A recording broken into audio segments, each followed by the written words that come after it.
कल की तेज गिरावट के बाद हम देख रहे हैं कि टाटा कंज्यूमर का जो शेयर है आज भी ये प्रेशर दिखा रहा है। 1,000 रुपए के मुहाने पर आके बिल्कुल ये खड़ा है।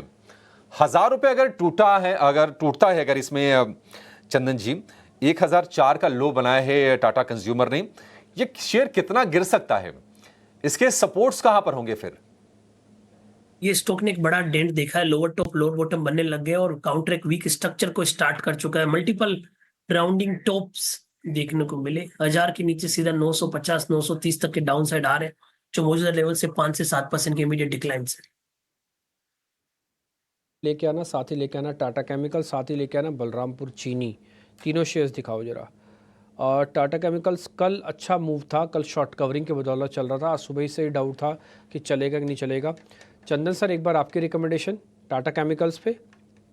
देखिए, टाटा केमिकल में पिछले 2 दिनों में अच्छा खासा रिकवरी देखने को मिली, बट अगेन इस काउंटर का नेचर काफी वोलेटाइल रहता है। गिरते गिरते बाइंग आ जाती है, चल चलते अटक जाता है, तो काफी वोलेटाइल स्विंग्स रहेंगे। एज ऑफ नाउ तो नो ट्रेडिंग जोन है। नो ट्रेडिंग जोन इसलिए क्योंकि लास्ट वीक भी बड़े स्विंग देखने को मिले। नीचे में 1040, ऊपर में 1200, और इवन इस वीक में भी देखिए नीचे में 1127 के लो, ऊपर में 1250 के हाई। तो एज ऑफ नाउ तो मेरे को डेटा सेटअप ज्यादा नहीं समझ में आ रहा है, बट हाँ, यदि आपके पास पोजीशन है तो 1125 का इमीडिएट सपोर्ट को ध्यान में रखें। 1125 का सपोर्ट होगा टाटा केमिकल के लिए। आज हम देख रहे हैं कि 2.5% के आसपास की कमजोरी टाटा केमिकल के शेयर में है। टाटा ग्रुप की एक और कंपनी टाटा मोटर, हम देख रहे हैं कि फिर से 900 रुपए के नीचे जाकर ये शेयर कारोबार कर रहा है। तेजस जी, आपसे जरा व्यू चाहिए। टाटा मोटर का स्ट्रक्चर कुछ ऐसा हो गया है कि 4 दिन गिरता है तो एक दिन थोड़ी सी तेजी दिखा देता है। आज फिर से प्रेशर में। इसके सपोर्ट्स आप कहां पर देख रहे हैं? टाटा मोटर्स जिनके पास हो वो क्या स्टॉप लॉस लगा के शेयर को होल्ड करें? देखो, पोजिशनली जो स्टॉक का भी सपोर्ट बैठ रहा है वो करीबन बैठ रहा है 855 का। जब तक ये टूटेगा नहीं, बड़ा फॉल आएगा नहीं। लेकिन अभी चार्ट स्ट्रक्चर थोड़ा वीक है। स्टॉक ने अपनी लंबी अवधि की जो मूविंग एवरेज है 200 दिन की, वो भी ब्रेक कर दी है, और 50 डे और 20 डे एक्सपोनेंशियल मूविंग एवरेज के करीबन उसके नीचे ही ट्रेड कर रहा है। तो दबाव बना रहेगा, बट अगर किसी का पोजिशनल या लॉन्ग टर्म नजरिया है तो 855 का एक मेजर सपोर्ट है। 855 के नीचे जाएगा स्टॉक तो ही कोई बड़ी गिरावट आएगी, अदरवाइज यहाँ पे थोड़ा कंसोलिडेट करेगा स्टॉक 850 से लेके 925 के बीच में। ठीक है, 850 से लेकर 925 के बीच में ये शेयर कंसोलिडेट करेगा, ये व्यू है। आईटीसी में हम देख रहे हैं कि 4-5 सत्र की लगातार कमजोरी के बाद आज थोड़ी सी रिकवरी की कोशिश है। हालांकि अगर हम पूरे कंजम्पशन वाले और खासतौर से एफएमसीजी वाले शेयरों को देखेंगे तो हाल फिलहाल सभी प्रेशर में रहे हैं। थोड़ा सा लोअर लेवल से सपोर्ट जरूर आया है।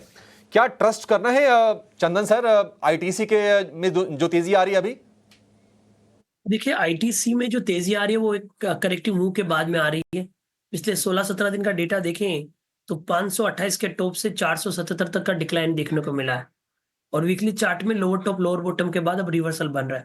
हालांकि अभी तक 2 दिन ही हुए हैं इस वीक के, बट सेटअप है वो थोड़ा सा रिकवर दिखा रहा है। बट सेटअप कन्विक्शन और कंफर्म तभी होगा जब 492 के ऊपर निकलेगा, 492 निकले तब यहाँ पे बाइंग बनेगा। उस कंडीशन में आप 480 के सपोर्ट से खरीदारी कर रहे हो, एक बार इसको थोड़ा सा यहाँ पे कंसोलिडेट होके 492 के ऊपर पोजीशन ले। 492 रुपए के ऊपर निकलने दीजिए, फिर ही कोई कन्विक्शन आएगा आईटीसी के शेयर पर। चंदन सर, आपसे ही व्यू जानना चाहेंगे क्योंकि अगला शेयर भी कंजम्पशन वाले सेगमेंट से ही है, ज्योति लैब्स। आज इसमें बाइंग थोड़ी तगड़ी हो रही है, हालांकि ये शेयर भी ऊपरी स्तरों से नीचे आया है। क्या ज्योति लैब पर ट्रस्ट करना है? कोई यहाँ पर ट्रेड बन रहा है आपके हिसाब से? बिल्कुल, ज्योति लैब पे ट्रेड बन रहा है, और मैं आपको बताना चाहूंगा यहाँ पे मल्टीपल टाइम फ्रेम में बाय सिग्नल्स बन रहे हैं। वीकली चार्ट की बात करें तो लगभग 12-13 वीक का कंसोलिडेशन कंप्लीट होकर अब मोमेंटम बन रहा है। आज का जो प्राइस पैटर्न है वो काफी एनकरेजिंग है। भले स्टॉक 3-4% चला है, बट अभी भी मोमेंटम बनना चाहिए। वॉल्यूम्स भी काफी अच्छे हुए हैं, और रेगुलर वॉल्यूम से 5 गुना 10 गुना वॉल्यूम हुआ है। सो 530 के सपोर्ट से खरीदारी की सलाह बनेगी। मेरा मानना है काउंटर आज का आज ही 570 तक का मूवमेंट दिखा सकता है, जो मौजूदा लेवल से 5 से 8% तक की रैली नजर आ रही है। बाजार पर लौटेंगे, और बाजार में तेजी थोड़ी सी बड़ी है। निफ्टी बैंक की जो तेजी है वो 200 अंकों के आसपास की हो गई है, और निफ्टी की जो मजबूती है वो है 65-70 अंकों के आसपास की। और इस तेजी में जो अहम योगदान है वो 2 बैंकों का है। एक तो आईसीआईसीआई बैंक जिसकी तेजी करीब 1% के आसपास थी, वो बढ़ के 1.5% के आसपास हो गई है। और जो दूसरा शेयर है वो है एचडीएफसी बैंक का। कल की अच्छी तेजी के बाद आज फिर से शेयर चल रहा है और कहीं ना कहीं भाव इसका हो गया है 1750 रुपए के आसपास का और नजर है 1794 पर, जहां तक ये शेयर पहुंचा और वहां से फिर ये नीचे आ गया था। एक जरा इस पर व्यू चाहेंगे चंदन जी आपका। एचडीएफसी बैंक की अब जो तेजी हो रही है, क्या आपको लग रहा है कि जो पिछले हाईज थे, रीसेंट हाई, उसको पार करके ये शेयर आगे चलने के लिए तैयार हो गया है? और अगर किसी ने अभी तक इस तेजी में पार्टिसिपेट नहीं किया है, उनके लिए भी मौका दे रहा है शेयर ये? बिल्कुल, एचडीएफसी बैंक देखिए लास्ट टाइम भी जो रैली हुई थी वो 1615 1620 के आसपास हुई थी, और अब की बार भी आप देखोगे 1613 के बॉटम बना के हम 1740-50 पे पहुंच चुके हैं। तो बेस ऊपर की तरफ शिफ्ट हो रहा है, 1710 का इमीडिएट सपोर्ट है और ऊपर में 1790 1788 तक के टारगेट बनने चाहिए। देखिए कैपिटल गुड्स वाली जो शेयर है वहां पर प्रेशर लगातार बरकरार है। आज बीएचईएल का शेयर थोड़ा सा और कमजोर हो रहा है। पिछली बार क्या हुआ था कि जब ये शेयर 300-325 रुपए तक गया, वहां से जब फिसला था 250 के सपोर्ट से ये चला था, 255 रुपए के आसपास ये शेयर थमा और फिर वहां से तेजी दिखाई थी। लेकिन अब ये और कमजोर हो रहा है, 242 रुपए के आसपास आ गया इसका भाव। बीएचईएल 2% कमजोर है। क्या आप जरा चेक करके बताएंगे किरण जी, बीएचईएल क्या अभी और गिरेगा या फिर अपने सपोर्ट्स के आसपास है? ठीक है, किरण जी हमारे साथ नहीं है, तेजस हमारे साथ हैं। तेजस जी आप जरा चेक करेंगे बीएचईएल को। देखिए बीएचईएल का जो शेयर है उसने कल के सत्र में 200 दिन की जो मूविंग एवरेज है उसके नीचे बंद दिया और कल का लो भी तोड़ दिया है। कल के सत्र में बेरिश एनगल्फिंग कैंडलस्टिक पैटर्न भी फॉर्म हुआ है डेली चार्ट पे, जो एक नेगेटिव कैंडलस्टिक पैटर्न है। मुझे लग रहा है ये स्टॉक में जो भी सपोर्ट थे, मेजर सपोर्ट सब ब्रेक हो गए हैं। मुझे लग रहा है ये जो स्टॉक है इसमें जो वीकनेस है वो कंटिन्यू होगी। नीचे में मुझे लग रहा है ये स्टॉक 224 225 तक के लेवल दिखा सकता है, जो इसके बजट डे का लो है। तो मेरे हिसाब से यहाँ से अगर कोई उछाल मिलता है तो 358 के स्टॉप लॉस से स्टॉक को शॉर्ट करना चाहिए for a target of 224 to 225 levels on the down side.